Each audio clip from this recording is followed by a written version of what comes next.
Time now for sports on 104.7 The Cave. Here's Ned Reynolds. Mike, the intern, Ned Reynolds, in the studio on a Tuesday morning, so doesn't happen too often, but if you followed the money in Vegas before this game last night, you would have been pretty much right on the money. 8.5 points was the margin. Ohio State was favored by that, and Ohio State won it by a score of 34-23.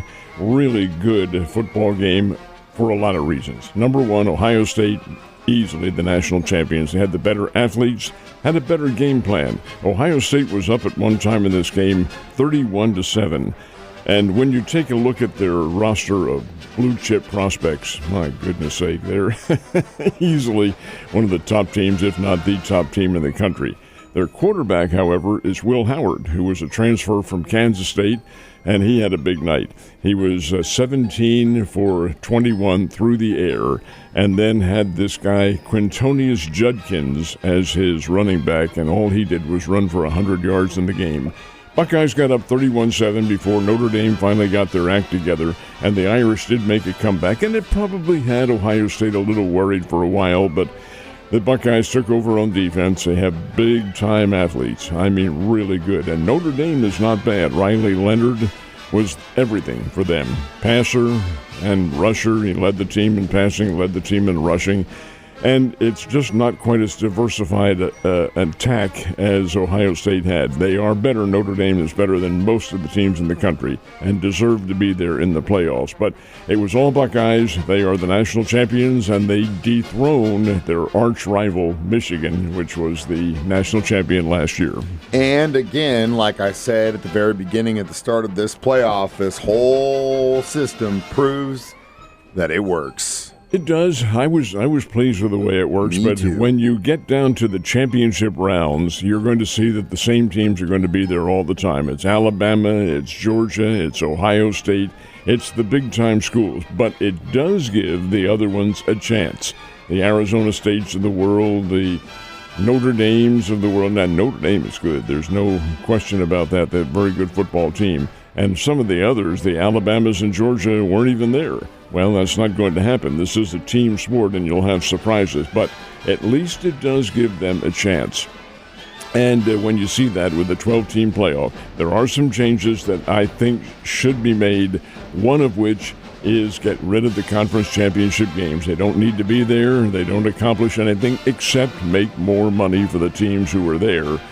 But it does put an extra game on the schedule, and, you know, these are college athletes. Even the pro athletes, 16 games is too much, in my opinion. But be that as it may, I hope they tweak that top 12 and seed the teams and don't have buys for the first round for a conference championship. That doesn't make any sense. Seed them, have the top team subjectively, but the top team number one, and then seed them right down to 12, and I think you'll have a much more even playoff. I don't think they're ever going to get rid of the conference championships. The only way that's going to happen is when the inevitable happens and we're in a north, south, east, west, pretty much countrywide Which thing, could happen. I don't know. I think that's the trend, and maybe definitely not the short term, but that's probably what's going to end up happening. So it's crazy too. Last night when I was getting on to watch the championship, I scrolled by a channel that was live in Australia, and I was like, oh my God, it's summer down there and they're playing tennis. And then I looked outside and got really depressed. It is summer, and it does get hot in summertime down under. Well, they are playing at the moment, and the big match, the key match, is Carlos Alcaraz against Novak Djokovic, and they are still playing.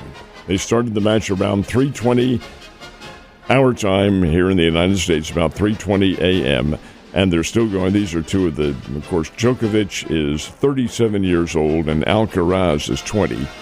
So you're going to have to give the nod to the younger guy. And Alcaraz does have led in the second set, and it was ahead of Djokovic then, but just by a bare margin. Anyway, we'll see what happens. Those two will continue playing probably right up until you're off the air, Mike. Yeah, God, can you imagine playing a tennis match that long? Hoo-wee. I'm getting tired just thinking about it, and those guys are thousands of miles away, Ned. So, NFC, AFC championships are set, and what's the money in Vegas saying? Well, we'll take them in chronological order here. The first game will be Philly and the Washington Commanders playing in Philadelphia. I bleed the green and white, of course, and everybody knows that. Otherwise, objective viewpoint. In the Vegas spread has the Philadelphia Eagles favored by 6.5 over the Washington Commanders. I think that may be a little bit too much. Washington has a very good very young football team, but they're capable, knocked off the Detroit Lions, and you've got to give them credit for that. Now, in Kansas City, for the late game Sunday evening, which begins at 5:30 and which you will hear right where you are, the Cave 104.7, the Chiefs are a 1.5-point pick over Buffalo. 1.5 points is a pick-em game. That means, really, you pick the winner in this one, and you're probably going to win some chocolate chips. But the fact of the matter remains, they are 4 very good football teams. I'm not going to guess who is going to be in the Super Bowl, but I would be very surprised if the Chiefs aren't one of the teams. When we played the Bills, Pacheco, Brown, Omenihu, Watson, and Butker were not on the starting lineup. So just FYI. Also, when this young man says he bleeds green and white, you probably could hear him screaming the fight song sometime this weekend from his house. I'll be screaming, but it won't be the fight song. I thought that was pretty cute, though. After they won that divisional, they actually the announcers just stopped down and let him play the Fly Eagles Fly song, whatever that song is. But it's in your heart just like the tomahawk chomp is in my heart, and I totally understand it. All right, so let's talk about college basketball. Has there been any changes at the top? At the top, no. Down through the lineups, yes, there's always going to be that case. But as far as the men are concerned, Bruce Pearl has his Auburn Tigers as number 1 amongst the men, and the UCLA ball club, reliving the glory days of their men's team of 40 and 45 and 50 years ago, is number 1 and has been for much of the season. You look at some of the other challengers. You've got the defending national champion, South Carolina, and we assume they'll defend that title. They are number 2 in, and there's always that perennial contender, UConn. The Connecticut Huskies, Gino Auriemma's team, they're number 6, and they're pretty good. Their top scorer, who is the Caitlin Clark of these days and has been around longer than Caitlin Clark has, Paige Beckers. She scored her 2,000th point the other night. That's a pretty good program. Missouri Tigers, they were unranked. This is the men's team. Unranked last week. They are 17th this week after some very significant victories, one of which was over Florida, and playing well. Mizzou is a nice ball club and coming on at the end of the season. So let's talk about the Missouri State Bears and what seems to be a pretty star-crossed season. Well, it is. Star-crossed to say the very least. They have not won a conference game yet. They will get that opportunity tonight in Cedar Falls, Iowa, against a Northern Iowa team that has been up and down this year. But at least it is a chance.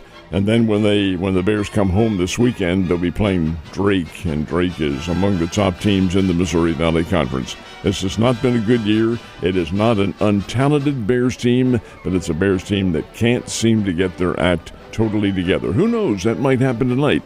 Des White, the leading scorer, is back in the lineup. He had 21 the other night against Illinois State, but be that as it may, the Bears need to get everybody contributing, and I'm not too very sure that they're not right there at that cusp of getting a big win.